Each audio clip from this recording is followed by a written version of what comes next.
Thanks again for joining everybody, and a few words of housekeeping before we begin. We very much want this webinar to be about you, so please be sure to share your questions in the Q&A box at any time during the webinar. Our panel of experts will either answer directly or will feature you and answer your question live at the last Q&A session at the end. Please don't forget to use the chat. Introduce yourself, maybe tell us where you're connecting from, what your interests in behavioral science are. And most of all, thank you for being here with us. And with those housekeeping remarks concluded, let's begin the webinar. It's a pleasure to welcome you to FAO's event on exploring behavioral science for zero hunger.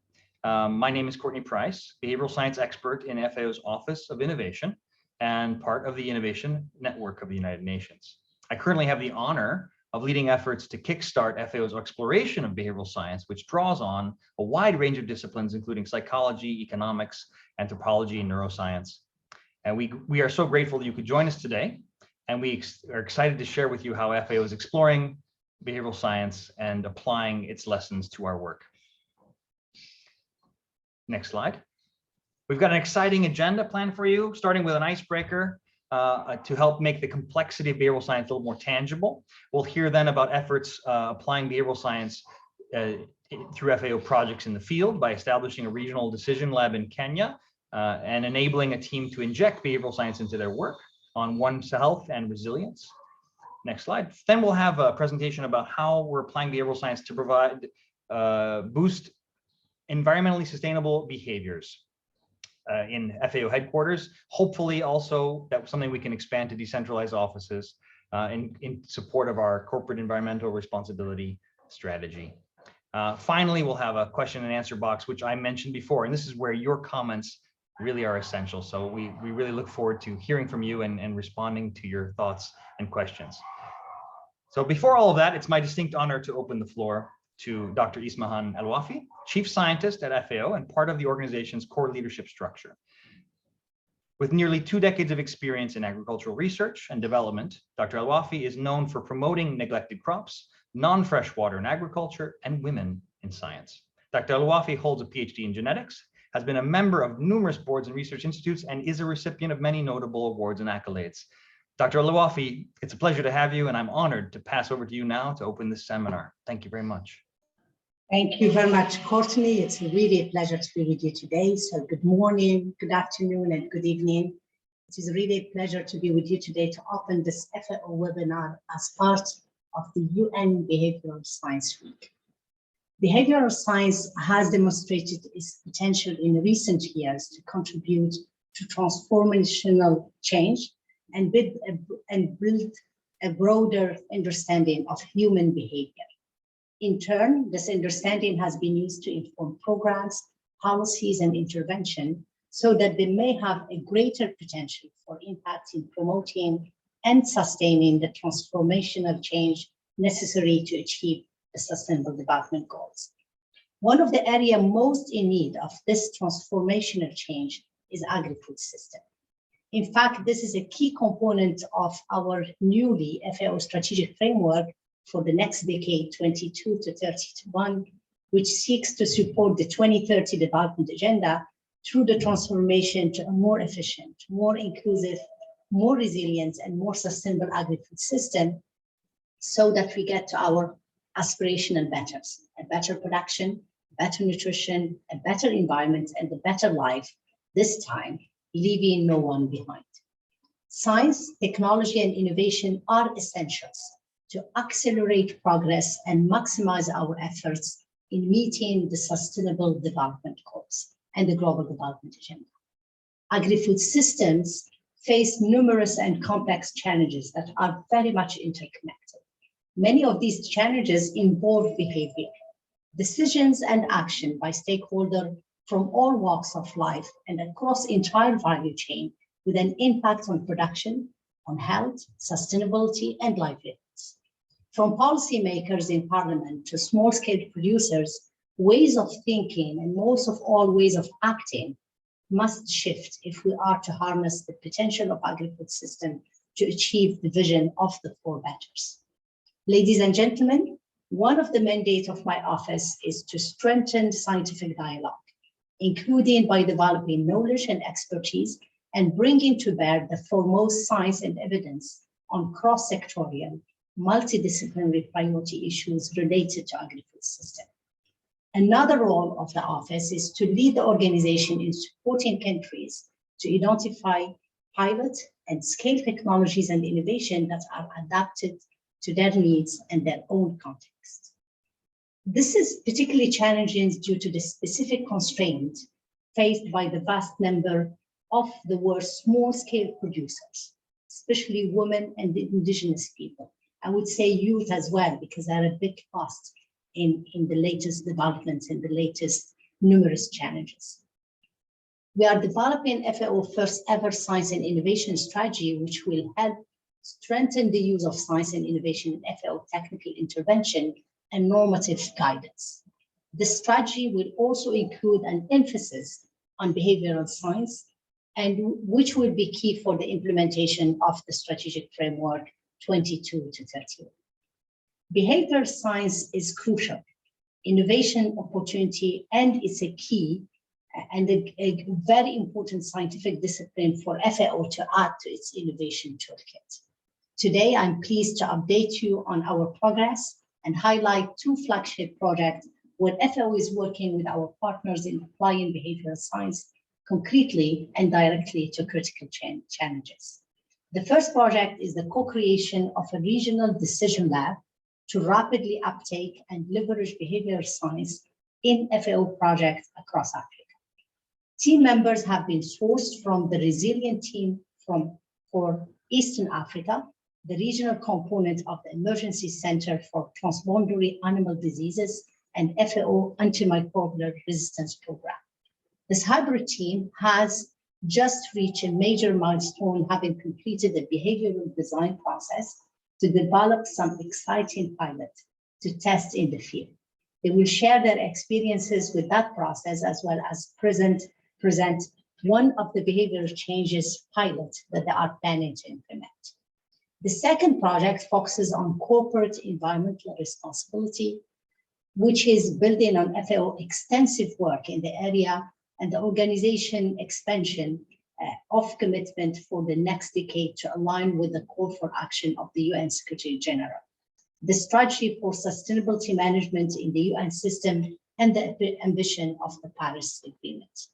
These commitments are reflected in FAO strategy for corporate environmental responsibility that covers the decade 2020 to 2030, which highlights the organization mandate to enhance its work on reducing, monitoring, and offsetting its environmental footprint.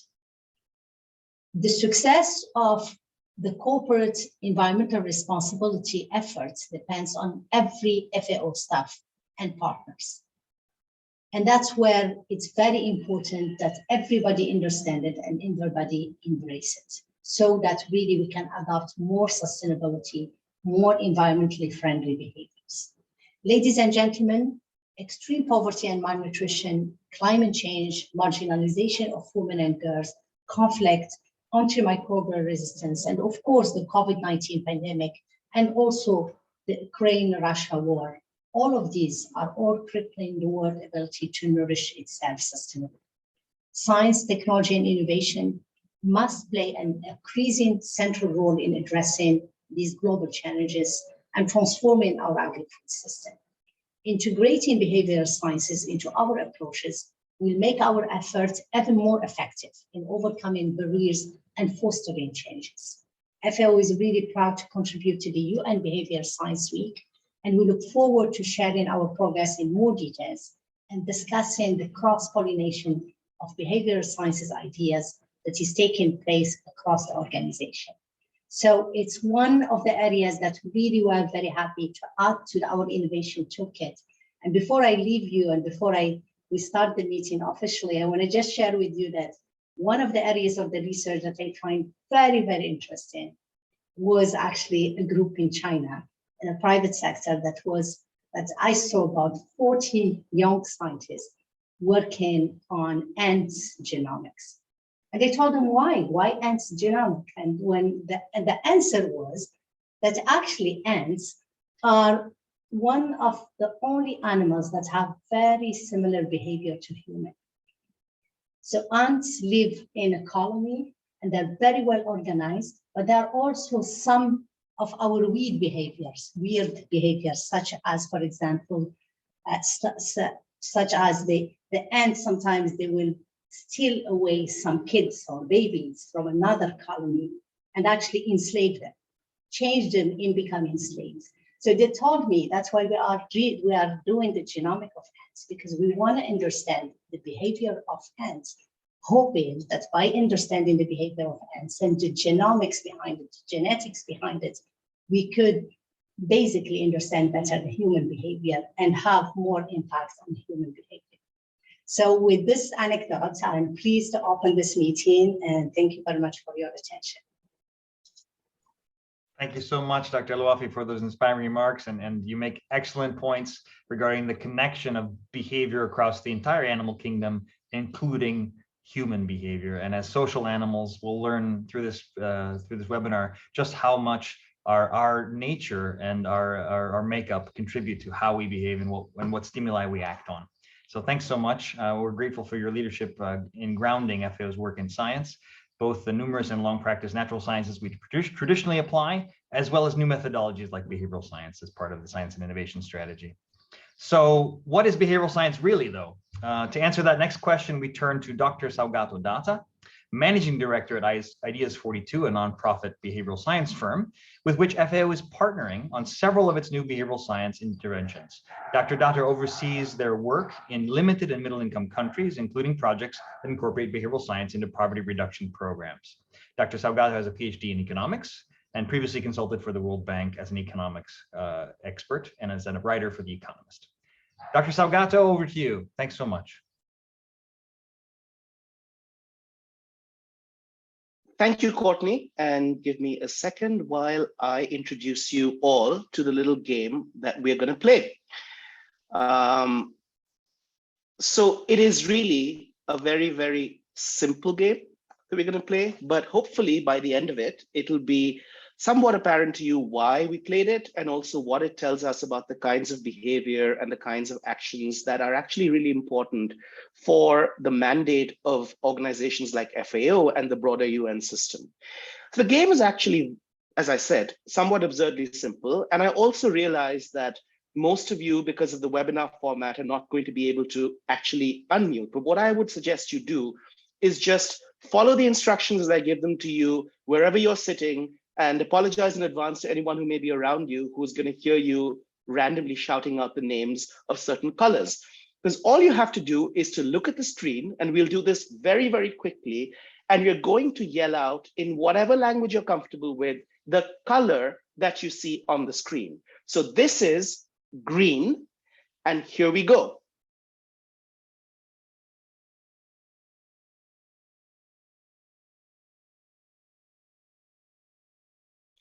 And that is it.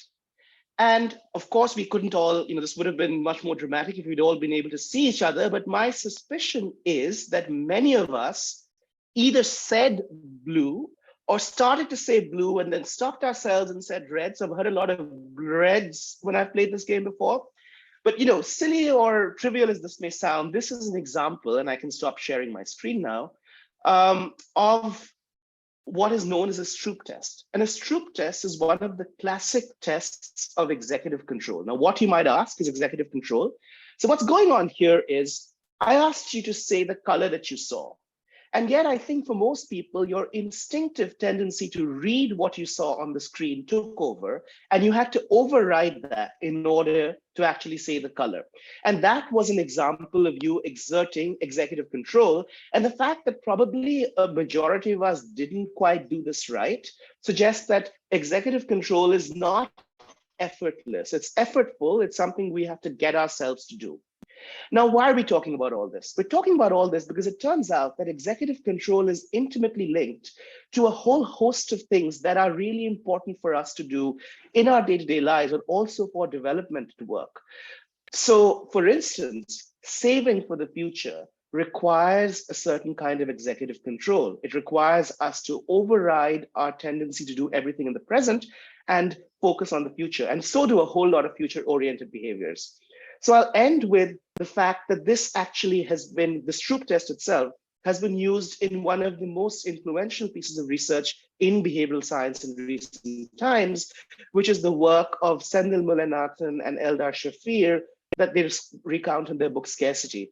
And what they show is that in a real world situation, farmers in India, sugarcane farmers, turn out to do much worse on a Stroop test when it's before the harvest, when they're cash poor, than when it's after the harvest, when they're cash rich. So the same person appears to behave very differently and perform very differently on this simple test of executive control. And as you can imagine, that's linked to a whole lot of other kinds of behaviors. And so what this is really showing us is that our brains function in complex ways, but also our context really determines how well we perform in any given situation. And that's something that as behavioral scientists and as development professionals, we need to increasingly take into account if we want our interventions and programs to work as well as they should. And with that, it's over to Courtney. Thank you. Thank you, Salgado, for that exciting and fun game. It doesn't matter how many times you play it, it's always fun and almost always gets you, even if you're really concentrating and like many of us already have seen it many times. It makes it really clear how important it is to put people and what people are really like at the center of our efforts in designing policies and programs. And that's really what behavioral science is all about. So thanks so much for doing that, for us, sharing that with us. Let's keep that in mind as we progress to our next speaker, Werimu Muthike, Engagement Director at Busara Center for Behavioral Economics, another nonprofit behavioral science consultancy FAO is partnering with. Werimu oversees Busara's agricultural engagement portfolio, which she leverages her skills in results-based management, emerging market product development, and the downscaling of agricultural knowledge. Werimu and her team at Busara are partnering with FAO to establish behavioral science capacities at the field level, which she will describe in much more detail. Werimu, over to you, and thank you for being here. Pleasure to join the conversation, Courtney.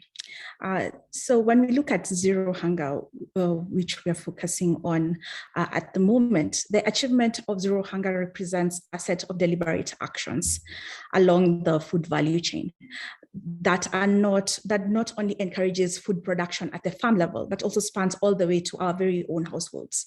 It prompts us to be mindful in our own behavior in food selection at the market, or when we are looking at food wastage in our own kitchens. So beyond systems and structures, zero hunger is also rooted in the behavior of individuals and the communities that we are a part of. So it is important to not only understand the structural factors that can facilitate or hinder success, such as infrastructure or natural resources, but also the social factors in which we are operating in. So understanding the individual, the communities, and the systems in which we wish to build and to prompt change.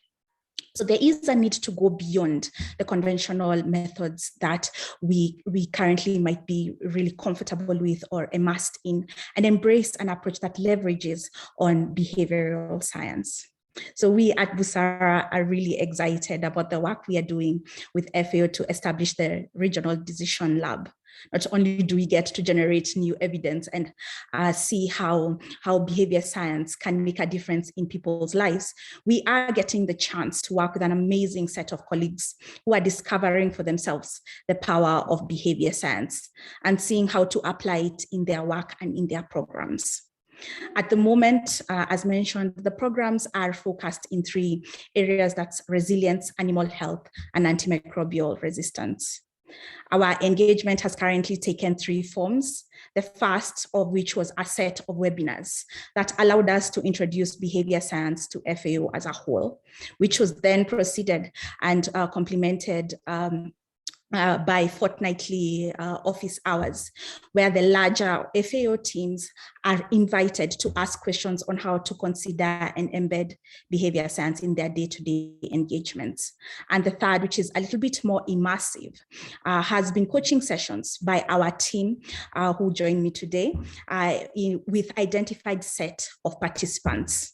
So through these engagements, we are looking forward to having a ripple or creating a ripple effect and build capacity within FAO to apply behavior science. So as we know, tell me and I will forget. Show me, and I may remember. Involve me, and I will understand. The best champion, truly the best champions are ones that have had the opportunity to experience things firsthand. So to put the science into practice, we held a 1.5-day face-to-face design sprint with the participants of the FAO Decision Lab, which was aimed at identifying their desired points of interventions, undertaking an analysis of the behavior barriers that are present, and ideating on how to overcome the barriers that we were seeing.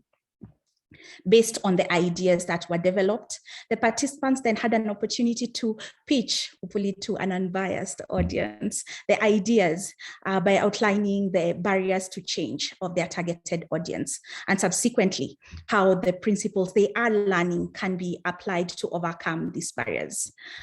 For now, let us have a chance to hear from 3 of the team members.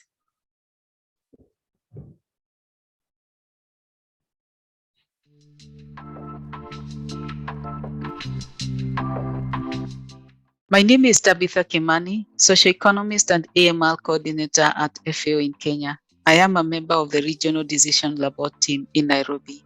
The problem that I'm trying to solve is adhering to biosecurity routine, that is screening and disinfection of poultry houses. The main contributing factor to resolve this challenge are the poultry house staff. Applying EAST, I came up with visual cues to simplify cleaning and disinfection protocols. More easy because visual aids are used as reminders. More social because staff members will award each other points based on compliance, and this will be visually displayed for all to see as a basis of rewarding. The doers and the influencers, in this case government compliance enforcers, will jointly design the cleaning protocols and in the process build trust and partnership among each other. This will be more timely because cues will be displayed at the point where action is supposed to happen. Before, I had technical knowledge on what needs to be done. I knew how to enhance compliance and follow the regulations. How to change behavior was the missing link to remove the remaining challenges. Behavioral science has been an eye-opener for me. The concept of behavioral science really sank in with me in the face-to-face workshop held by Busara. My name is Gerald Musheru. I'm coordinating the FAO Virtual Learning Center for Eastern African region. The behavioral problem identified is the low completion rates by participants enrolled to online courses offered by the VLC in Eastern Africa. Course participants have not been progressing as I would like them to through the online courses and within the allocated time. The behavioral barrier identified is present bias, and I would wish to leverage on present bias to build a sense of urgency for the targeted students. One way to overcome the present bias is to indicate that the course is offered as a one-off and that there may not be another training cycle available for the next 2 years. There's also a possibility of future follow-up training for everyone who completes this course in time to motivate them. The reason why I decided to join the Decision Lab was because I was interested in incorporating the behavioral lens in capacity development to be able to understand how to influence course completion rates for online courses offered by the Virtual Learning Center in the region. I'm developing a super innovative climate decision pathway simulation model. We're using behavioral science to trigger smallholder farmers to make changes to their ways of farming based on weather forecasts. The behavioral barrier we identified was first of all the bandwagon effect. Smallholder farmers are applying certain behaviors or holding certain beliefs because many other people, such as their neighbors, are doing the same. Also, there is a learned helplessness when it comes to weather, a feeling that this is out of human control. My name is Deborah Duvisco. I work for FAO in Eastern Africa, based in Kenya, as an agricultural resilience officer. And my intervention idea combines the power of role play and theatrical expression with learning by doing to stimulate a real-life climate decision pathway. Through the model, I hope to create resilience to climate shocks in the fragile ecosystem of Eastern Africa. What really fascinates me about science is that it helps me make theoretical sense out of farmers' behaviors, and also out of our frequent frustration as field practitioners of why interventions don't always succeed in the way we hope. So this has really been an eye-opener for me.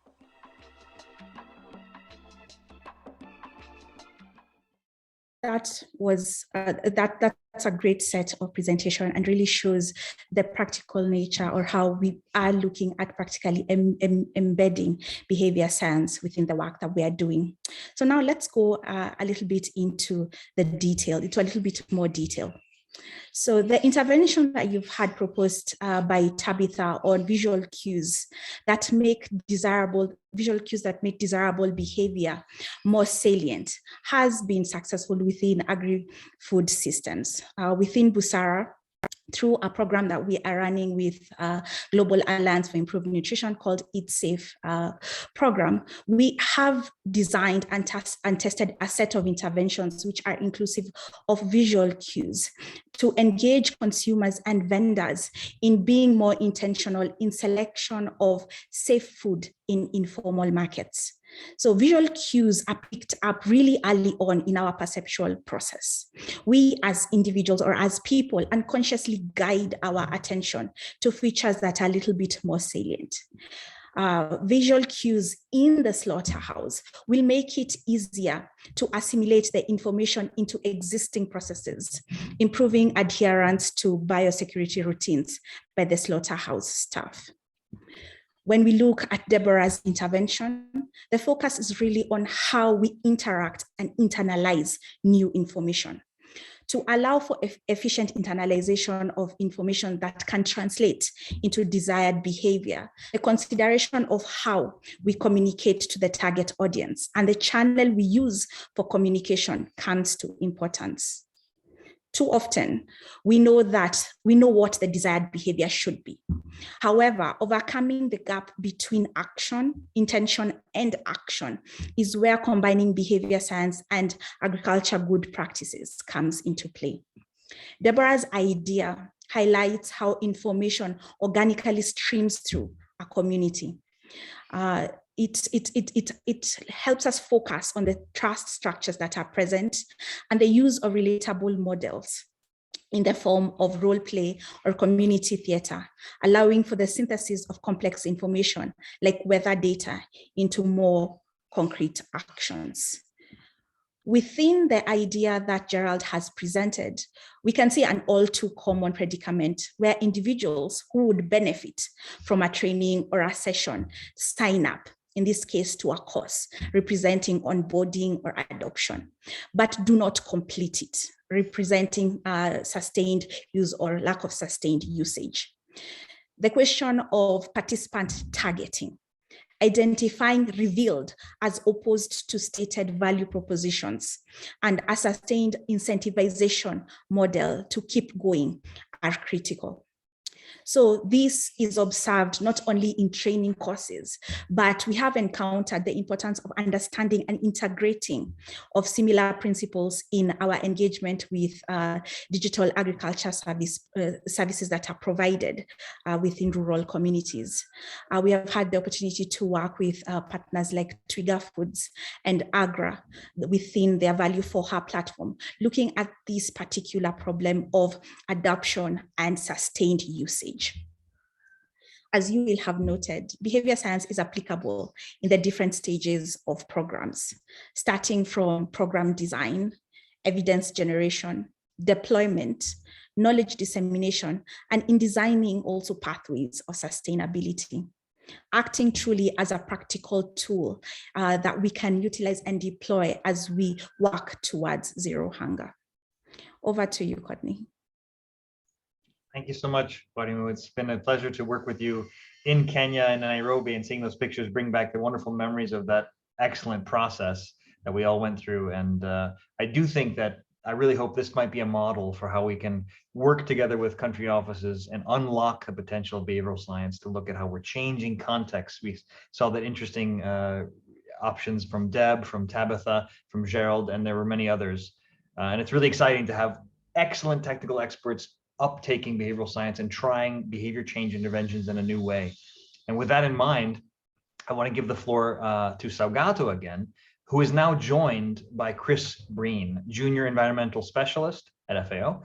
Chris is an passionate environmentalist working with the Corporate Environmental Responsibility Team, also known as the Green Team. Within a background in environmental science, this team supports communication, training events, and now also behavioral science. So together with Salgato and Ideas 42, the Green Team is integrating applied behavioral science into its efforts to break down complex climate issues into simple actions that we all can take each and every day. So Salgato and Chris, over to you. Thank you, Courtney. And I'll kick us off and I hand over to Chris in a bit. Next slide, please. So, it's already been mentioned that we're working together with the Green Team and with others and through the Innovation Office at FAO on trying to use behavioral science to advance the FAO's goals of corporate environmental responsibility as part of its overall strategy in this area. And I won't go over this in any detail because actually Isman did a wonderful job of telling us why this is all in the end a behavioral issue. It requires varieties of kinds of individuals to work and to do certain things that lead to the eventual goal.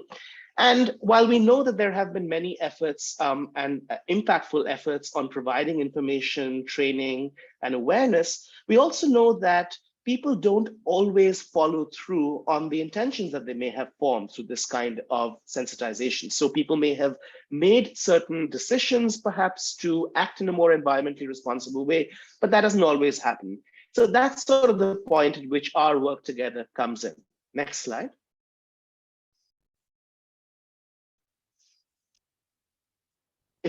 Here we are.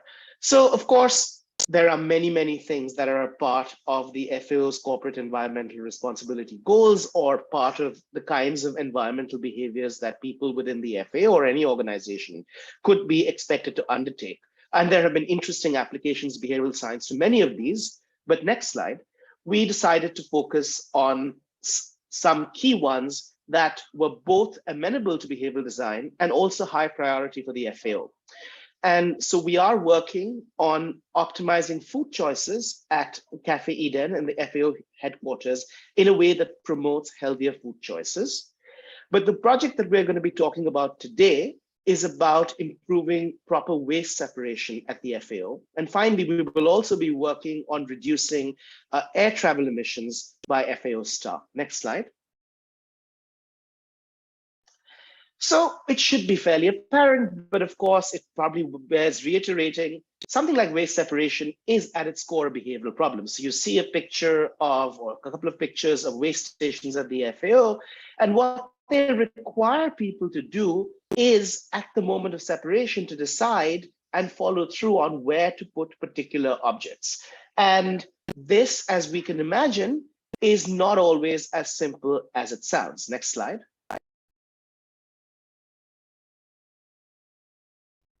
And so what we wanted to really learn was not, we understand that there are these issues overall with things not being slotted into the right bins, for instance, but we wanted to really learn more about exactly what was going on, what was the magnitude of the problem, what specific actions and behaviors were really causing the bulk of the issue around missorting. And for that, we collaborated with the Green Team. And Chris is now going to tell us about this exciting waste audit that was carried out. Thank you, Salgato. Thank you, Courtney. I have the rare privilege of being able to talk a little bit of trash to the audience today and about the CER teams, the Green Team's experiences, amateur garbologists in line with this project. As Salgato has very rightly alluded to, navigating around FAO in many ways is easier than actually memorizing all the recycling rules that are in place. The way the recycling system currently functions puts a lot of burden on the user to make decisions. And of course, given the vast variety of products that are at a person's disposal that they may want to dispose of, it's quite intuitive that many things may go wrong. So to investigate this, we became amateur garbologists, applied waste archaeologists, or in plain terms, conducted a waste audit to start to understand what items were separated in which bins, what we placed correctly and not, and what this can tell us about the behavioral controls that may and may not be in place. Next slide, please. So as part of this waste audit, this first began with identifying waste stations that reflected buildings that were amongst the highest occupancy and days of the weeks that reflected the highest occupancy at FAO headquarters. We subsequently went around and took a random sample of a number of waste stations, which we had been targeted for audit. We then spent a wonderful afternoon sorting through each waste bag by category, identifying correct and incorrectly placed items, and then weighing each of these correct and incorrectly placed items to be able to understand habits and patterns that might emerge in regards to what people were throwing away correctly and what they were not throwing away correctly. Next slide, please.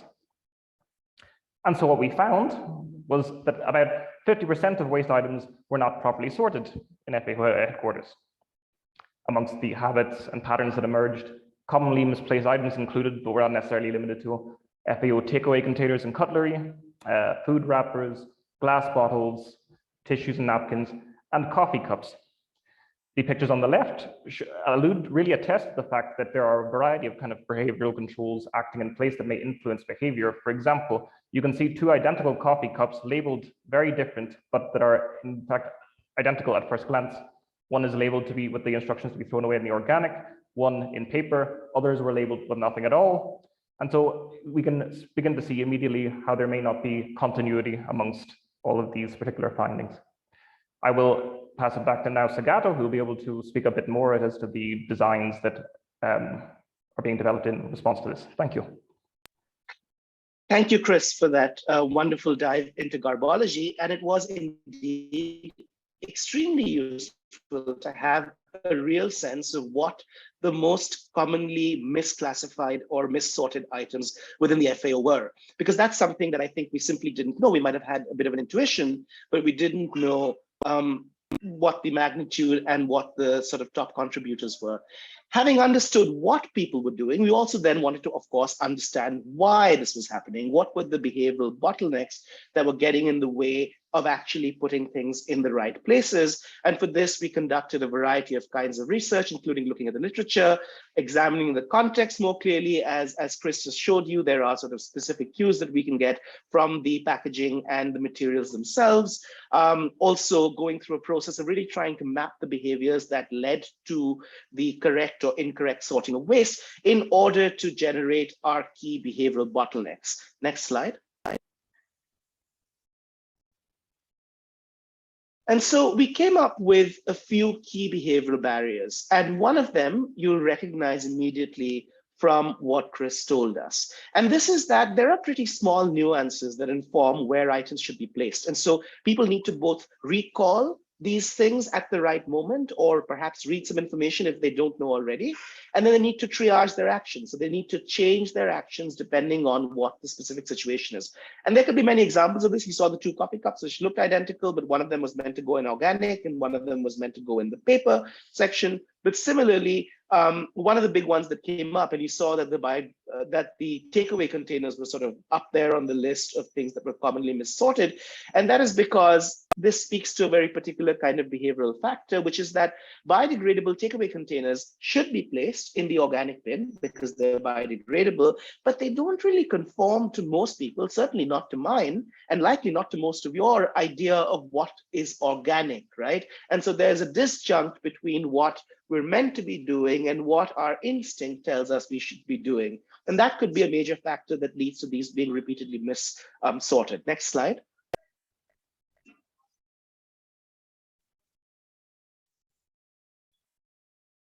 So the second barrier was that there are inevitably hassles that are sort of, built into the process of segregating waste correctly and putting things in the right bin. So one very obvious part of this was that not all waste stations at the FAO have all the bins. And so in certain situations, a person might have a couple of different kinds of things they need to get rid of, but they might be, their closest waste disposal station may not allow them to dispose of all of these correctly. So there's time and hassle involved in actually going to the right place and doing this all right. Next slide, please.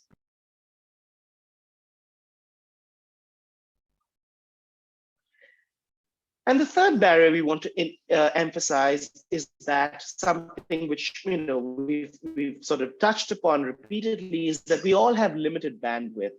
And so to the extent that these decisions and then the consequent actions are not cognitively burdenless, they do impose a certain amount of cognitive burden, it's quite easy to not do them. In fact, it's often easier to rely on one's instinct, which may be wrong in any situation because we have limited time or attention. And so it's easy to overlook even information that might be there, and perhaps the information isn't quite salient at the right moment. Next slide.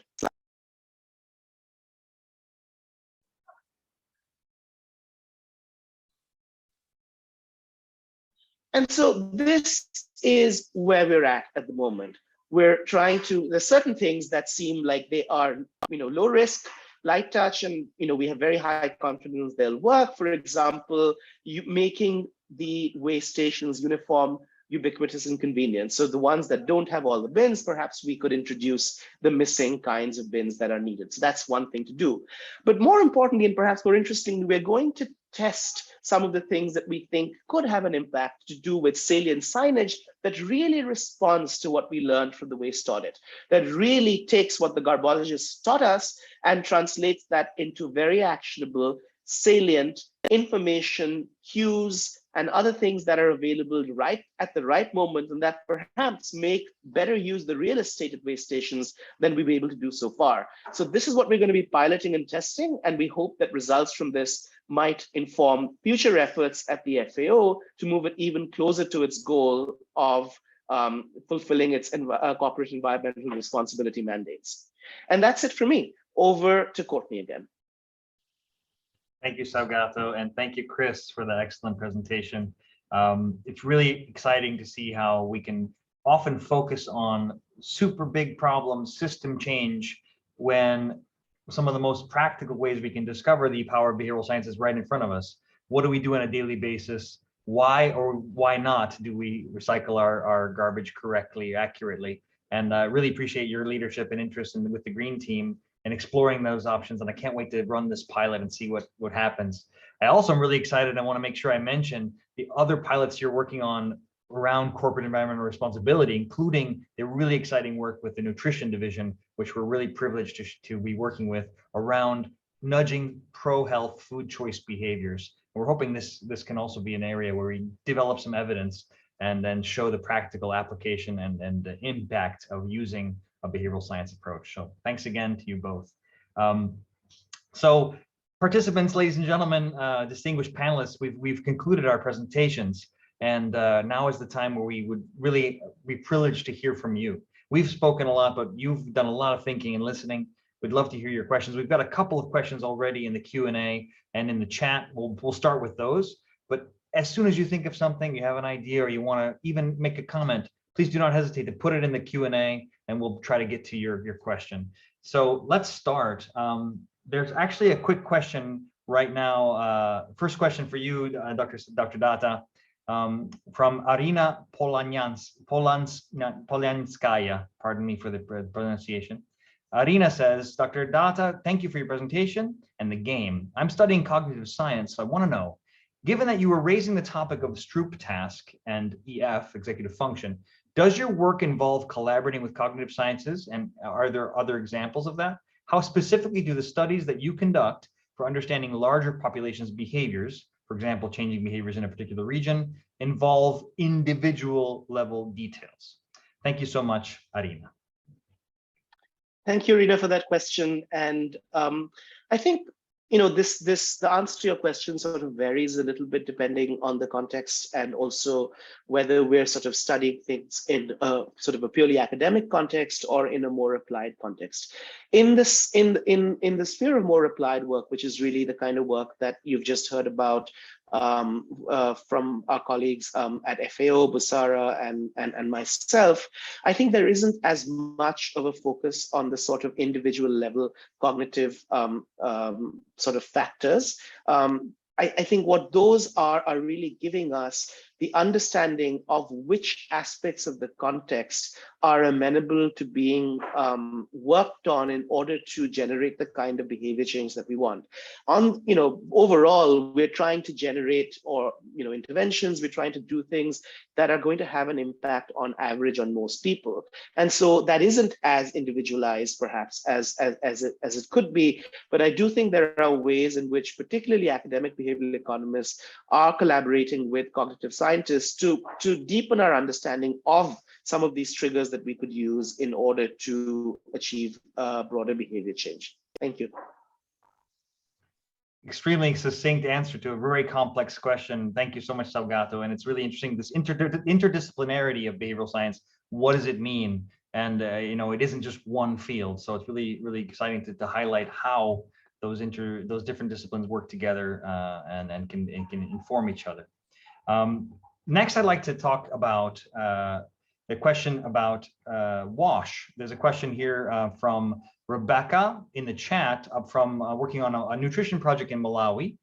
She says, WASH is one component in our project, and through the implementation, I have observed that some behaviors are practiced at certain sessions and others, then it becomes a challenge for people to practice them. So a question is around how can we make it less challenging for people to implement new behaviors or practice? How can we make people more consistent?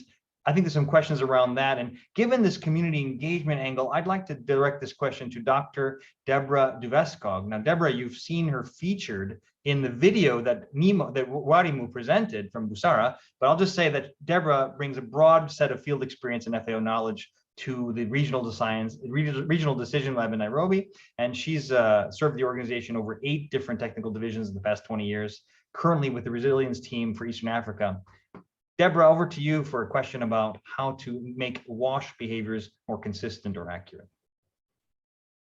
Yeah, thanks, Rebecca. In fact, I think this is this aspect of individuals' behavior shifting over time has really been an eye-opener for me and for us going into BeScience, because we often categorize, in our interventions, we often categorize participants in a certain group or and assume they are sort of static, they are poor or rich, the categories, and then we design interventions. But in fact, and when we have analyzed now is some leading to our intervention areas, where we are understanding that the aspect that the brain and the interface between the brain and the context varies over time and is very dynamic. So it's different seasons, at different points in time, people behave very differently.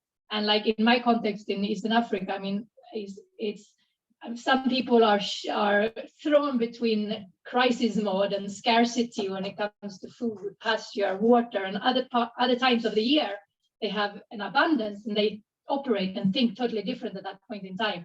So I think what BeScience have helped us in doing is sort of narrow down to our participants in a specific point in time, in a specific state, and then analyze what are the behavioral barriers to how they think and operate at that point in time, and then design our interventions accordingly, which means that we have to vary the nudges, the triggers that we are providing in our programming based on who we are talking to in what particular state, whether that's across the year or the situation they are in. So that has really been an eye-opener, and I think that's similar to what you are facing in your WASH program, and is maybe something we can discuss with you more in depth post this session. Over. Thanks so much, Deborah. I think, Salgato, you had something to add.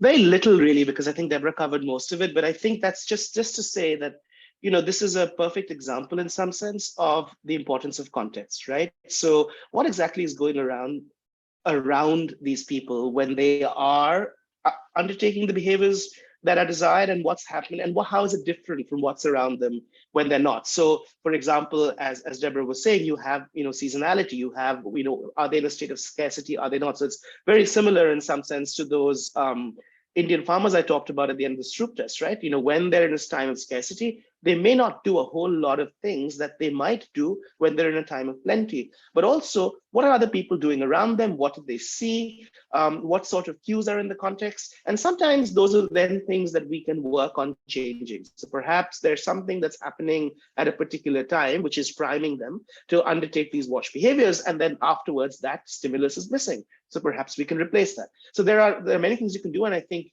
as Deborah said, I think if you were to follow up on this with her and with other members of the team, I think you would come up with some really interesting new things to try about enabling these behaviors. Over. Great responses. Thanks so much. I'm curious about how we can take that even further. And there's a couple questions. There's two questions I kind of like to combine into one. One's a general question from Denis Rojas in the Q&A about how to apply behavioral science to communication. He or she works in food communication and education, so there's too much noise around those messages. There's also a question, however, in the chat around breast cancer screening. And a lot of that question, it's a cultural context about being taboo in Jordan. And there's a lot of communication undertones to that question as well. How do we communicate the need to change behavior? How do we approach and engage with people in a way that facilitates behavior change? So maybe I could start by asking Werimu to respond to this question. And if others might want to chime in after her, they're more than welcome. Thank you, Courtney. When it comes to communication, the starting point really is understanding the target audience. And how then do we understand the target audience? I find the deployment or doing an ethnographic study to be really, really impactful in understanding. You might be looking at, let's say, food safety in informal markets, for instance, but understanding the cultures, the norms, the intricacies within the audience and the community that you want to engage in is really important. Within, for instance, agriculture, we find that when we are rolling out new technologies, there has been decreasing focus on indigenous knowledge or in knowledge that is already emanating from these communities. By taking that step back, we are able then to understand what is already familiar to your audience, then defining what is the observable behavior that you are looking out to get. Once you are clear on that, then you can go back to behavior science as a toolkit and then understand which behavior mechanisms do I want to initiate or to deploy so that I can get to that desired behavior. For instance, if I want individuals to start putting their waste within the market system, I want them to be centralizing their food waste, understanding what they are doing currently, why they are doing it, then utilizing prompts that provide less hassle in executing that tasks becomes really important. So the message is going a step back and understanding what material are you already working with? What is the environment that you're working? What is driving what what is driving the behavior that you're currently observing, defining that ideal behavior, and then utilizing those to come up with that solution. Around the noise. The noise comes in when we introduce information that we as experts, as external entities feel might be important. We are trying to push an agenda. The agenda could be, I want safe food practices, but the audience is more interested in understanding how to spread their money or to budget better. So understanding how to complement the messages with what is really important to them, the clear value proposition, not the stated value proposition, but the revealed value that they are seeing in your message, together with what now you would want them to execute has been really important in pushing communication campaigns. Fantastic, fantastic interventions, and thanks so much. There's tons of questions coming in, and I want to remind the participants that we really value your comments, and we're going to be sharing as part of the UN Innovation Network via YouTube playlist. This video will be available, and we look forward to following up with you. We're going to get to as many questions as we can, but I think for the next one, I'd like to shift gears a little bit and focus on environmental responsibility. And Chris, maybe we can start with you. There are two questions specifically about CER. The first is from Rodrigo de la Puerta, our director of CSL here in FAO. It says, UN has just requested FAO to lead the behavioral waste management initiative in the UN SDG context. So I think from that, we can pull out a question is, what does that mean for behavioral science? How can you, Chris, as a member of the Green Team, apply some of the things that you're piloting with Salgato to add behavioral science to some of the UN SDGs work? And let me also bundle that with a challenge that is raised by Alessandro Meschinelli, an expert also in the Office of Innovation, who's mentioning how entrenched behaviors might seem or can be, and how lots of psychological theory is rooted in the idea that behavior formation and habit formation happens very early in our cognitive development. Is it possible to shift behaviors, fundamental habits, so much later in life? Let's think about corporate environmental responsibility and answer those questions over to you, Chris, and perhaps Salgato, if you want to chime in afterwards.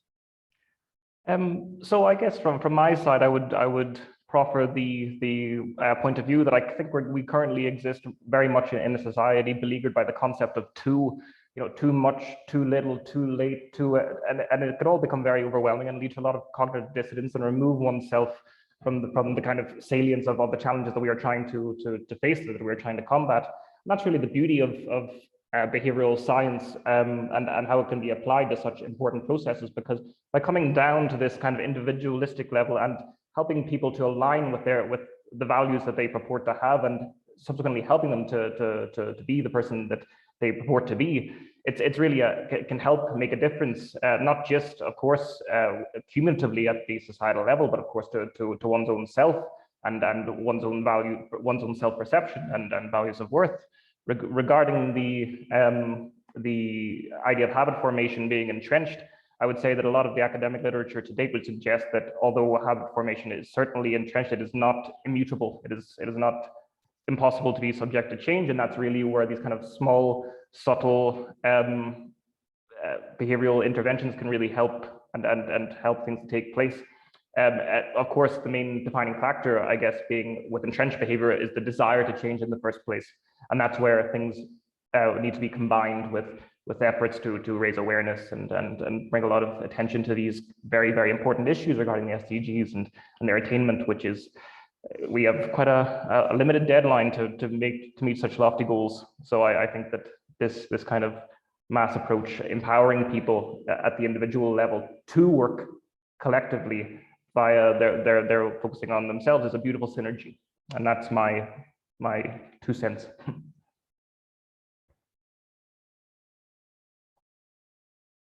Okay, I think there's a couple of questions from the panel there. We're very close to the end of the time, but we don't want to, we're running slightly bit over, but I do want to give Salgato and Deborah a chance to reply. Deborah, why don't you go ahead first? Oh yeah, I wanted to just on Parsa's very, very important comment here on how can we actually reach scale and Scalability, yeah. Yeah, scalability. And I just wanted to say that, I mean, involving me it involves also having a sense of belonging. And I think this relates to what we were talking about in the BeSci around the bandwagon effect. People want to be part of, or see themselves part of what others are doing and want to sort of speak to the crowd. And I think even in social media, we can push on that and turn things from tell me to sort of touch me and getting an emotional response instead among participants, and create a community of practice, a feeling of belonging rather than a message transmission. Over. Fantastic, Deborah. Thanks so much. And I think, Salgato, you might reply a bit in the chat. We're running short on time, so thank you all. I wish we could spend another hour with you discussing these topics, but I hear a commonality, and that is, what are the behavioral barriers that we're identifying? And that's our first step. What is it that's keeping us from doing the thing that we want to do. And I also hear another thing that I think is really important that doesn't get mentioned in behavioral science enough, is that ideally the stakeholder wants to make the change. We want to do the thing we're trying to use behavioral science to do. We're not trying to use behavioral science to get people to do the thing they don't want to do. So that's a really important point, and it's a big part of our work here at FAO across all sectors and in our work towards the SDGs. So with that, I'd like to unfortunately cut the question and answers short now, thanking you for your interventions. And I'd like to take the chance to hand the floor over to Beth Crawford, who is officer in charge for FAO's Office of Innovation. She's working in FAO since 1997. Ms. Crawford has a variety of strategic leadership roles in both headquarters and decentralized offices. And she's now both the director of the Office of Strategy, Program and Budget, as well as officer in charge of innovation. Beth, thank you for being here and for being willing to close our meeting. I'd like to give the floor to you for closing remarks. Thank you so much, Courtney, and hello to everyone. That's really been a really interesting session. I wanted to thank, first of all, so much all of the participants for your contributions to this really important topic. And as I'm sure you've heard, FAO really welcomes the opportunity to explore with you this growing field of behavioral science and to discuss its potential applications in the pursuit of more efficient, inclusive, resilient, and sustainable agri-food systems.